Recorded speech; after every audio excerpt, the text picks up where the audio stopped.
And I mean, you have been wrestling a version of Brother Greatness for a while now. And there's countless matches with the Church of Greatness, with the Even Stevens, obviously members only, and Brother Greatness. Obviously Ichiban's had some stuff with Brother Greatness. I know that you and Brother Perfect and Sammy Diaz has had some stuff going on. The Haven's been involved. Obviously everybody's been involved in this pretty much. Mhm. If you're in Wrestling Open and you have not been in a match with the Miracle Generation and Brother Greatness, you're doing something wrong here. But what is this like? Because I think you've wrestled almost every version of the church. And I think every match has been fun. And I love Brother Greatness. I think he's great. He's entertaining. I think the whole church is just amazing. And so, what is this like? Because this is now you're wrestling almost an idea and not single wrestlers or tag teams with the church anymore. And Mhm. I think every single one of these matches has been really, really well done. Well, I appreciate that.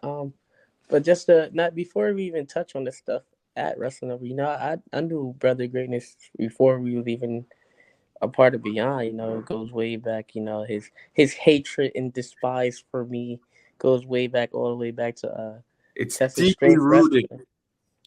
Texas Strength Wrestling. So he just, for whatever reason, I beat him one time, and then he just couldn't handle the pressure, and it just broke him. I'm And sorry, Taiwan. I'm gonna have to cut you off. You were good back then.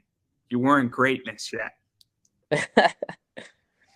but yeah, ever since then, he had just had a deep rooted hatred for me. So I just been having to kick his ass ever since.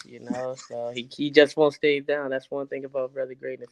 Nah, but let me stop messing around. He's a very talented individual. And everybody that you said a part of the church, like members on Sammy Diaz, Elijah Six, Perkins, Anastasia Morningstar, even Steven. It's like those are a lot of very talented people, and just to cross paths with those guys, and just like I said, kick their asses because that's what Miracle Generation does. But it's always a good time just being around those guys and just like I said, like being able to wrestle those guys because they are all very talented individuals, no matter like what version of the church you see.